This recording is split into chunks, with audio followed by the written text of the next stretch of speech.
very, very warm Father's Day. I was actually going to wish you all a miserable Father's Day, and then I was going to say then everything from there would be up. And then I thought, what would my wife say? And she'd say, Dermot, that's silly, don't say that, because I'm a father, right? And we come up with these crazy jokes, right? So, and really, you can't start off a Father's Day service without some dad jokes. So here are some great dad jokes. Why don't eggs tell jokes? Because they crack up. Because they crack each other up, yes. Why do fathers take an extra pair of socks when they go golfing? There's a lot of fathers in this room, or I should say a lot of kids with fathers who've heard these. What did the janitor say when he jumped out of the closet? Supplies! Why do seagulls fly over the ocean? Because if they flew over the bay, we'd call them bagels. What did one wall say to the other wall? I'll meet you at the corner. I asked my dog what 2 minus 2 was. He said nothing. What did baby corn say to mama corn? Where's Daddy? Where's popcorn? Dad, did you get a haircut? No, I had them all cut. I don't trust those trees. They seem kind of shady. What do you call someone with no body and no nose? Nobody knows.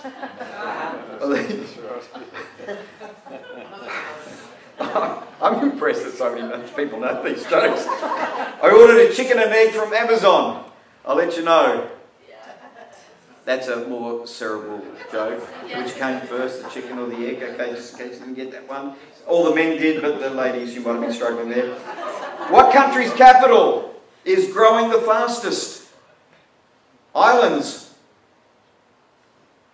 Every day it's Dublin.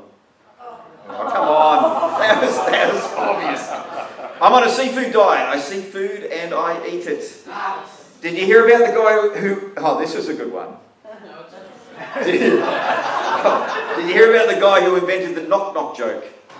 He won the Nobel Prize. I had a neck brace fitted years ago and I've never looked back since.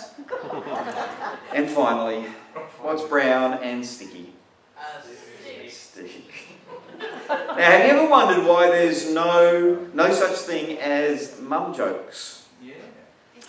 And right there is one of the key points of my introduction this morning. Dads and mums are different. Always have been, always will be. Fathers provide something to our world and society by virtue of their maleness and their relationship to their children, that all the crazy social engineering that the West is playing around with at the moment will never be able to replace. Dads fulfill a very special role in families, in communities, and in work environments that can't be underestimated and needs to be celebrated and appreciated, because society is no longer as straightforward and as easily navigated for any of us these days because of the continual role changes that we're constantly going through, not all of which has been very helpful. A lot has changed in the past 60 years, and the first 50 of those years has been vastly overshadowed. It's been eclipsed by the change that we've experienced in the last 10 years. In an article penned by Tim Samuels in Marie Claire back in 2016, so it's already 6 years out of date, he wrote this. He said, "Men, you might well conclude, have it easy. Still masters of the universe despite over 100 years of feminism, bestriding a world where they populate 95% of FTSE CEO positions and over 70% of parliaments, oblivious to glass ceilings, harnessing the wealth of technology to create ever more powerful ways of satisfying their insatiable sex drives. But is it really that straightforward," he says. "If you scratch the veneer of bravado, men's identities have never been as up in the air as they are in 2016. In fact, countless studies point to a silent modern crisis of epic proportions. Schoolboys who are more likely to suffer from ADHD than girls, rampant depression that's now the biggest killer of men under 30. The young men so lost they swell the ranks of ISIS. The introverts who troll women on Twitter, or probably TikTok nowadays. The nitwits so angry they think Trump has the answer." 2016 he wrote that. We're now in 2022. And I would probably suggest it's even worse today. It's no wonder that men are facing an identity crisis, given the sky-high media-fueled expectations to be everything but the type of man modelled by the toxic masculinity of the previous patriarchal proponents of all things manly, or so society would tell us. And therein lies so much of the confusion that men are feeling today in our post-Me Too society.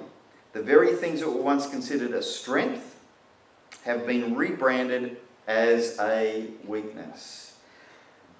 Now, I'm not wanting for any moment to downplay the potential of strengths to become a tool of abuse. They absolutely can, regardless of gender. Whenever you use your strength to get something that someone else is unwilling to give, you run the risk of being abusive. Let me put that up on the screen behind me. Whenever you use your strength to get something from someone else that they're not willing to give, you run the risk of being abusive. The potential of abuse lies dormant in every strength that you have, because strengths are tools of power that can be used to destroy just as easily as they can be used to build. Now, the preoccupation of our media will always be on the destructive nature of strength, as that's what sells advertising. But it's only ever a small segment of the truth. Where it's dangerous to a society is when abuse becomes the only narrative around strength. And as our consumption of media continues to rise, the issues that it brings around gender roles and our identity will continue to warp and create huge amounts of stress within our families and communities if we're not equipped to handle it. I'm hoping that what I'm about to share this morning will help push back against some of that narrative and give dads here a bit of clarity around their role and their value to their families. I'm absolutely sure, ladies, you'll get just as much from this as the men. But I'm speaking to men, in particular dads today. This morning I want to give you a list of characteristics that align with the strengths that dads have that will go a long way towards strengthening your family and supporting your kids. I'm going to talk about what makes a good dad. Now, just like on Mother's Day when we talk to mums, on Father's Day when we talk to dads, I think that most dads feel like they could do better. And probably you're sitting here this morning thinking, I hope he doesn't get too personal, because I'm going to go away from here thinking that I'm really not cutting the grade. I'm really not being the type of dad I really want to be. But I just want to encourage you today. Your kids are incredibly forgiving. Life isn't over if you're still breathing. And if you do have an issue with one of these things that we're going to discuss this morning, there's plenty of time to turn things around. But I would like to say, I think that most dads are doing a much better job than they think they are. See, it's easy to point out faults. Anybody can be a critic. And oftentimes that's what happens, even in our families, in our schools, in our social constructs. We're quick to find fault. But the truth of the matter is, when you go looking for positives, you'll be amazed at how many positives you will find. So, my first one is, a good dad respects his children's mother and continues to revisit and work on his relationship with her. Just about every article that you'll read about being a good dad starts off with this one, about how you treat the mother of your children. And the reason why they say mother of your children rather than your wife is because we have so many families today that are broken, that are where the mother and the father aren't living in the same unit. But the same applies to them as it applies to those that are together. Men, you need to show respect to the mother of your children, especially when your children are around. But even when they're not, You need to be working on your relationship with them. Because oftentimes, the only example that your kids will have with regards to how to develop a good relationship with somebody of the opposite sex is what they see in you and in the way you treat your wife, their mother. So, point number one, a good dad respects his children's mother and continues to revisit and work on his relationship with her. Listen, let's be realistic. There is absolutely no perfect relationship on the planet unless one person's already passed on and is in heaven. There's no perfect relationship. You'll always have ups and downs. The key point isn't that you don't have conflict. The key point is how you handle your conflict. No relationship has ever fallen apart that didn't have conflict in it. There's conflict. There's some sort of conflict that's going on there. And your kids, they don't expect you to have no conflict with their mother, but they do expect to see you making an effort to restore that relationship. And they do expect, or they are hoping, that they will see some progress in the way you relate to their mum. Second one, a good dad provides for his children and shows through his example that hard work isn't something to be afraid of, but brings with it rewards that benefit the family and not just the individual. And that's a huge one, I think, in today's society where we have just a preoccupation with me and me getting ahead. Actually, when I say today's society, that's been an issue of society even from when I was a kid, that people just focus on themselves. Selfishness is a huge issue, and it's one of the underlying issues of all relational breakdowns. Laying your life down for others is a cornerstone value behind the paid work that we do. Your children probably won't understand that whilst they're living with you under your roof, but often the lessons that we teach them as dads are for later on in life. I actually work two jobs. I work full-time as a senior pastor, and I have a web design business that I run on the side. And the reason why I run that business on the side and work a little bit extra, work a little bit harder, is because I buy gadgets with that money, right? And the reason that I buy gadgets, now my kids think that I'm just an Apple nut, I just like Apple stuff, so I buy Apple stuff. But the reason why I work extra hours and have some extra income is so that I don't have to take money out of our family budget, so that our family budget can focus on putting food on the table, a roof over my kids' head. I do that because, I mean, see, there's nothing wrong. I mean, there's nothing wrong with you buying a boat. There's nothing wrong with you buying stuff for yourself. But don't ever get to the point where you're buying stuff for yourself at the detriment to your family. It's the reason why we work hard. It's because we're showing by our example that working for others is a value that is incredibly important to have outworked in your own life. A good dad is a disciplinarian. Your job is to teach your children how to do what is right regardless of how they might feel at any given time. It's all about learning self-control. It's not about you having a little bit of extra peace at home because you've made your children behave in a particular way. It's all about teaching them self-control. The ability to control your behaviour regardless of how you're feeling is a prerequisite to success in any endeavour your children find themselves in later in life. I know that some parents, and dads especially, get a bit ticked off with the way things are going at home, and I just need a little bit of peace and quiet, so I'll lay down the law, etc., etc. And look, we're all human. We've probably all done that in the past. But when you are telling your child for the 400th time to tidy up their room, and you're having this debate in your head whether that's a battle that you shouldn't pursue any longer because it's not creating any peace for you, what you need to do is you need to tell yourself that what you are teaching your kids is self-control. The ability to do what is right even when they don't want to. And that skill, that's what discipline does for kids, that skill is incredibly important for their future well-being. Teach them how to do the hard things now, and later on in life, things won't be as hard for them.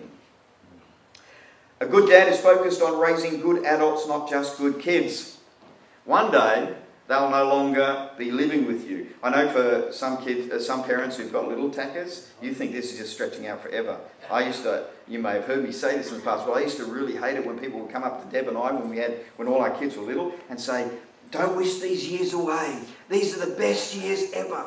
They were suffering from amnesia, those people. And I made a decision, because they were not the best years ever. Let me tell you, when my kids were little, they were the toughest years ever, because you were on call 24 hours, 7 days a week. You had no break from it. It was really hard, and it seemed to drag on forever and ever and ever. When people came to us and said, "You know, one day you'll be looking back on this and wishing you were..." I'm there now. I look back on it now and I go, "Oh, I wish my kids were little again." And I hate seeing babies, because I get clucky and I'm like, I want another baby. And then I have to remind myself it was horrendous. It was terrible. You had no life. You know, I'm thinking, oh, my kids hurry up and have babies so I can then have a baby fix. You know, it's like, but it went on forever. But the truth of the matter is, we're now in this stage of life where I look back on it and go, my youngest, Erin, she's in year 12. You know, just 2 years ago, she was coming with me everywhere I went. We'd go to the shops, she'd always be there, because I always fed her. When we went to the shops, she'd always get food out of me. We'd go to the beach with our boogie boards every Christmas over summer. None of my other kids wanted to go, but Erin wanted to. Now she doesn't want to.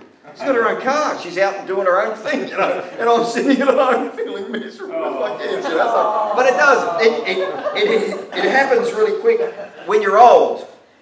When you're young, it didn't happen real quick. It went on forever and ever. But one day, your kids will no longer be with you.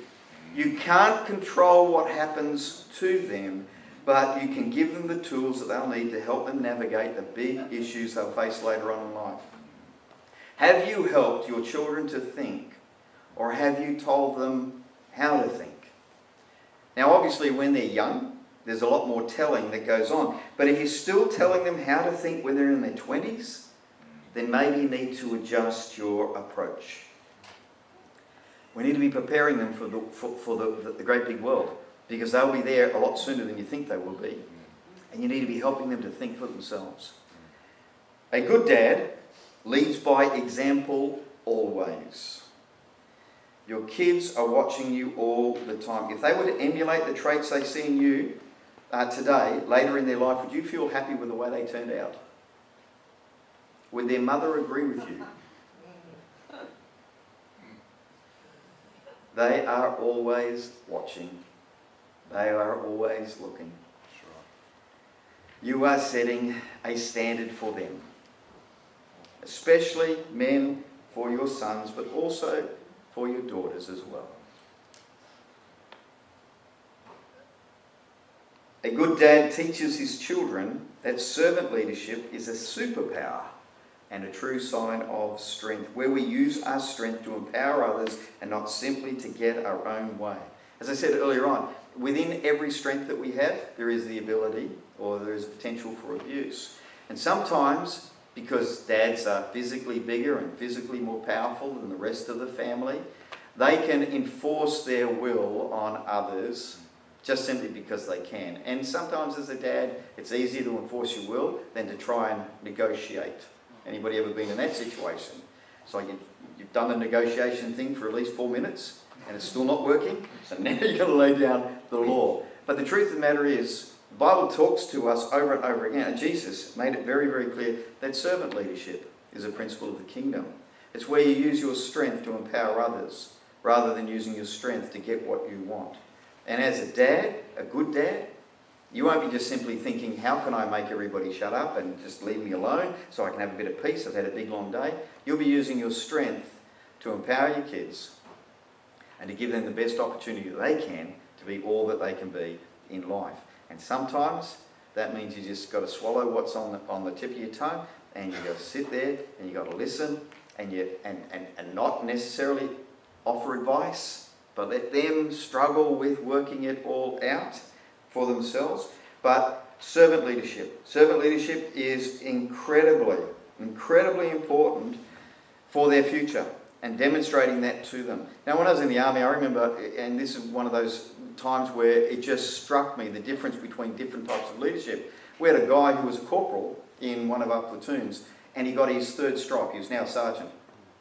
He changed overnight, became an absolute idiot overnight, because he used his position as a means for getting people... See, before that, he used relationship. He used negotiation to get things happening because he wasn't particularly high up. But as soon as he got his sergeant's stripe, he then just started treating everybody like they were his servants, and he could just boss them around. Now, in the army, you don't have a choice. You just do what you're told to do. But I tell you what, our impression of him went right through the floor. Because up until he became a sergeant, he was okay. He was a bit weird, but he was okay. As soon as he became a sergeant, he became an absolute idiot, and he started to use his position in a way that he shouldn't have. And I think that what we have to be careful of as dads is that don't just use, I'm the dad, I'm the boss around here, to get your own way in your family. There's got to be some negotiation, there's got to be some good servant leadership going on, because our world is predisposed towards power-based leadership, not servant-based leadership. Power-based leadership is why we have issues in our world today. Servant-based leadership is why there's places of healing and hope in our world today. Now, a good dad supports his children and provides a sense of belief in them and their dreams that give them the confidence to reach their potential. They don't try and recreate themselves in their children's lives, but they realise that even though there might be some physical similarities between them and their kids, that their children are unique individuals with their own path in life to walk. Listen, the greatest thing that you can tell your kid, when your kid comes up with a harebrained idea, just go, fantastic, mate, that's wonderful. See, in our family, I've noticed this with us. Deborah is very much more practical than I am, whereas me, I just kind of go, you want to do that? That's brilliant. Whereas Deborah will go, well, hang on a minute, what about this, what about this, what about this? But here's the thing. Your belief in your child is incredibly important. When my son Ryan said to me one day, he said, Dad, I'm going to buy a Lamborghini.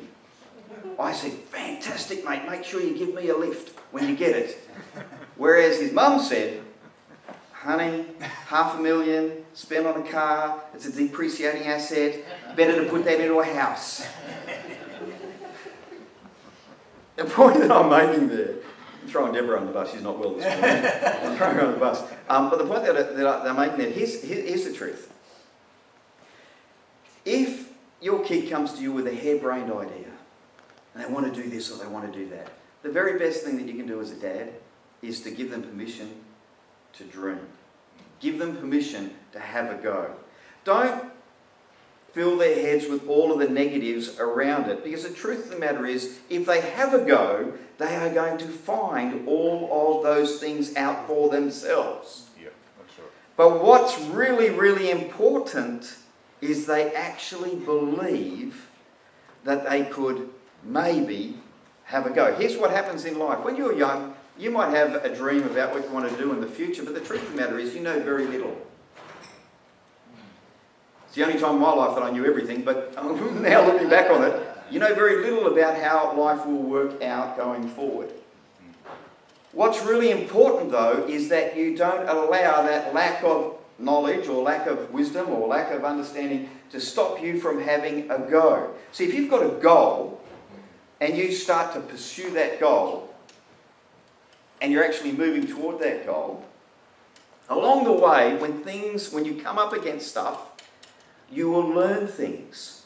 You'll learn things about yourself. You'll learn things about life. You'll learn things about that goal that you are pursuing. And you'll probably make some adjustments in the direction that you're going. That's how life works. But the worst thing possible is that you don't actually get out of the starting blocks right at the beginning. I always tell people when they're talking about, wanting to do something, they've got a dream, I always say, you need to make a start. Start. Just start doing something. Get out of the blocks and start doing something. And then as you move down the road, things will work out, things won't work out, You'll start to adjust your thinking, you'll start to learn. But if you never get out of the blocks,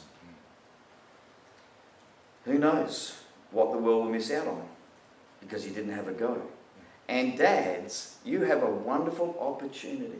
When your kid comes to you with a harebrained scheme, you've got this idea, I'm going to be this, I'm going to be a world famous surgeon, and they can't even do maths at school. You know, it's like, just say, honey, go for it. That's fantastic. That's wonderful. You go do it. Erin came to us just recently. She's not here. She's not well today either. She's been sick all week. I'll throw her on the bus. Erin came to us a number of months ago. She's in year 12. Real bright little kid. Love her to bits. Great with children. And I'm thinking she'd make a really good school teacher. You know, that's going to be her path. You know, that'll probably be her path on. But she came to us a few months back and says, I want to be an electrician. I want to be a tradie. Thanks, Caleb. She goes, I want to be a tradie. I want to be an electrician. And I was like, and my attitude was, fantastic, if you're a tradie, I'll employ you. You'll be the best female tradie around. And I'm thinking, now in the back of my head, I'm thinking, I hope she just doesn't slack off at school now. I hope she actually does get her ATAR so that she has something to fall back on. But I didn't say any of that. I'm thinking, excellent. You want to be a tradie? You want to be an electrician? Fantastic. You know what? At the moment, you can't get a tradie. They're all booked up. You'll be the richest person I know. You know, it's like, I was going, so we're helping her try to find an apprenticeship at the moment. And school's been really good. And will this go the full distance? I mean, once she's out there crawling through tiny little roof spaces and she's boiling hot and she can't drag all that cabling up and there's spiders biting her and all that sort of stuff, she may change her mind. But I'm not going to get in the way of her experiencing and stepping out into a dream that she currently has. Believing in people is incredibly important. I used to say when I was a youth pastor, the greatest gift that you can give to your young people is your belief in them. It's powerful. It's really, really powerful. So dads, you need to counteract your wife's pragmatism. And you need to be saying to your kids over and over again, go for it. That sounds great. You try that. Let's see if it'll work.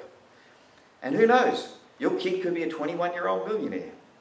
Because you just didn't say that idea was dumb and it'll never take off the ground. And they go out and have a go. And it works. It's amazing. So, men, good dads, believe in their kids. A good dad will manage his anger and not allow it to become the wedge that shatters his family. Now, whilst women get angry just as much as men do, and some husbands reckon their wives get angry a lot more than they do, there are far more women who die from domestic violence each year than men. Gentlemen, I could say you need to deal with this issue or that issue or that issue over there, but there's one issue that men you need to deal with and constantly be managing and sorting through, and that's anger. Because anger has a potential to explode into physical violence, which can then devastate relationship. So guys, even if you're thinking that your wife gets crankier than you, even if you're thinking that you've got justifications for being angry, you need to deal with anger. And sometimes for men, their anger can be traced back to depression, it can be traced back to other ailments that you are struggling with that is just manifesting as anger. So rather than just going, well, that's what men do, we get angry, we get upset, we get kind of, that's because we're a bloke. Rather than just excusing your anger, deal with it. If you can't control it, then deal with it. Start to work out what are the underlying causes, why they're creating that emotion, because the potential of devastation within a family when a man gets angry as opposed to when a woman gets angry is far, far higher and far, far more permanent. All right, that's a grumpy one, all right, so we'll go on to the next one. A good dad is dependable. When they say they'll do something, they do it. When they say they'll be somewhere, they are. If they say that God is important to them, then their actions back it up. One of the frustrations for me as a dad has been the fact that I'm a pastor. You think, how's that? How do you get frustrated being a pastor if you're a dad? It's like, because for me, when I come to church and bring my family with me, And all of my kids up to the age of 18 had no choice in the matter. They had to come to church. The reason why they're coming to church is because Dad's the pastor. Whereas for you guys who aren't pastors, when you bring your family along to church, what you're telling your kids is that God's important to you. That's right. And when you do that week in, week out, you create a narrative for them that they can build their own faith around later on in life.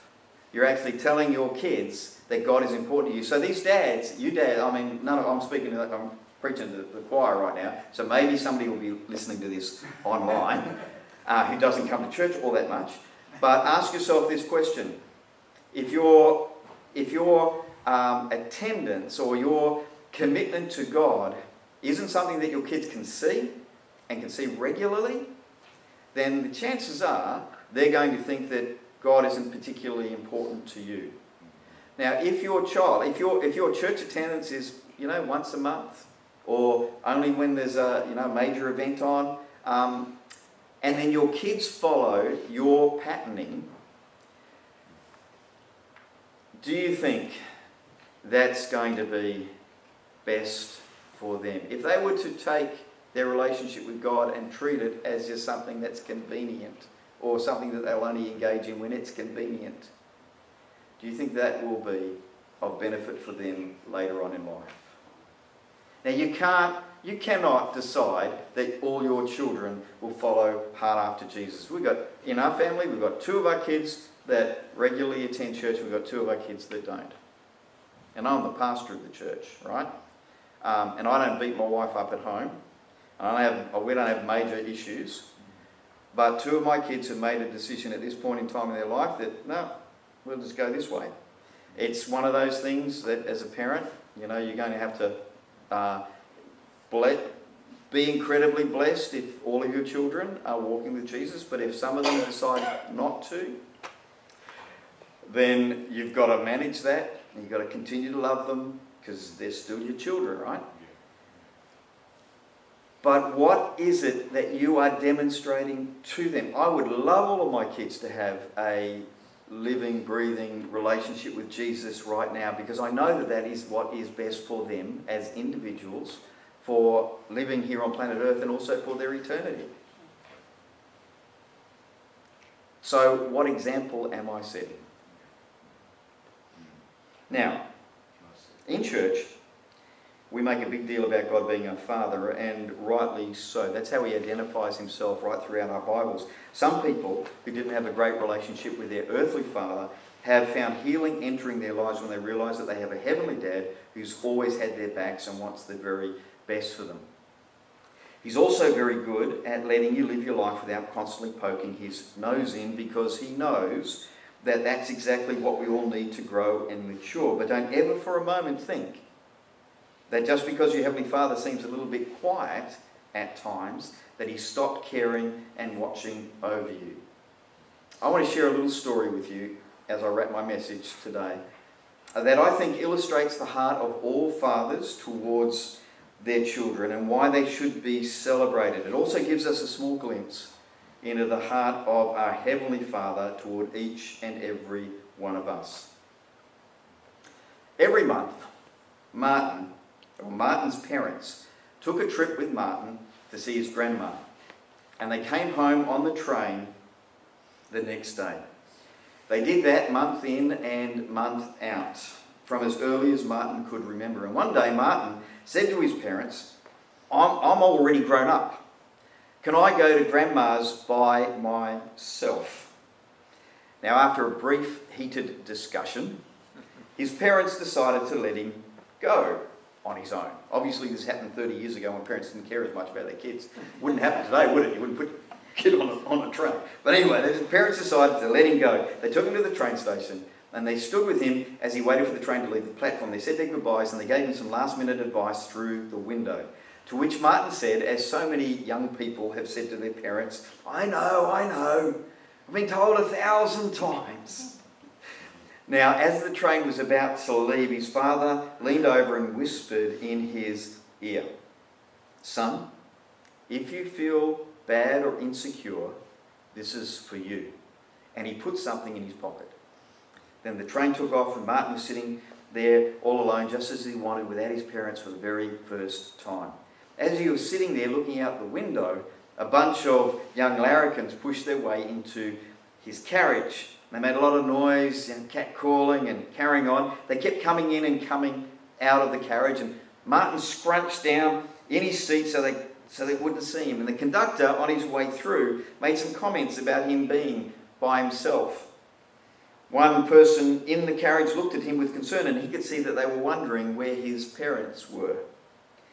Martin started to feel more and more worried with every minute that passed, and now he was scared. He felt all alone and totally out of his depth. He put his head down so that no one could see the tears in his eyes, and at that moment he remembered his dad had put something in his pocket. Trembling, he reached his hand into his pocket, and pulling out the piece of paper, he read what his dad had written to him. "Son, I'm in the last carriage." That's dads. That's what dads do. They have your back. Our Heavenly Father has our back. Sometimes we think, well, where are they? They're kind of like the silent anchor that's sitting there. The silent rock that's there to help you weather the storm. And maybe today you've been feeling a little bit adrift. Maybe today you've been feeling a little bit lost. Wondering whether God actually does care for you. Wondering whether He's left you. But the truth of the matter is this. I will, as a parent, continue to have the backs of my children all the days of their lives. As their father, I will be there for them each step of the way. Whether they are walking with Jesus or whether they're not walking with Jesus, we still have their back. As parents, but as a dad, I know that I love each of them equally. Your Heavenly Father loves you just as much as He loves Pastor Gus. Just as much as He loves Anne Sakaris. Just as much as He loves that person that you see in your life as being really close to Jesus. Your Heavenly Father loves you the same. And He's never left your life. He's always been there each step of the way. Because that's what dads do. Dads are always there. They're always there for their kids. They're not always great at telling their kids that. But that's what good dads are like. Maybe this morning you've been feeling, as I said, a little bit lost, a little bit on edge, a little bit adrift. Right now, I'm going to give you an opportunity just to, if everybody just wants to close your eyes just for a moment. If I could have the keyboard. Thanks, Sarah. Just want you to just close your eyes just for a moment. I want you to imagine you're on that train. I want you to imagine things get a little bit hairy. You're feeling a bit nervous. You're thinking, oh, what on earth did I do? Why did I step out into this venture? Thinking that I knew what was coming, and now I feel all alone. I feel scared. I feel like I don't have the wherewithal to get to the other end. And then I want you to reach into your top pocket, pull out that piece of paper, and read those words. Son, I'm in the last carriage. I've got your back. It's your Heavenly Father speaking to you this morning. He's in that last carriage. He's never left. He's come along for the ride. Even though you thought you were all alone, He's got your back.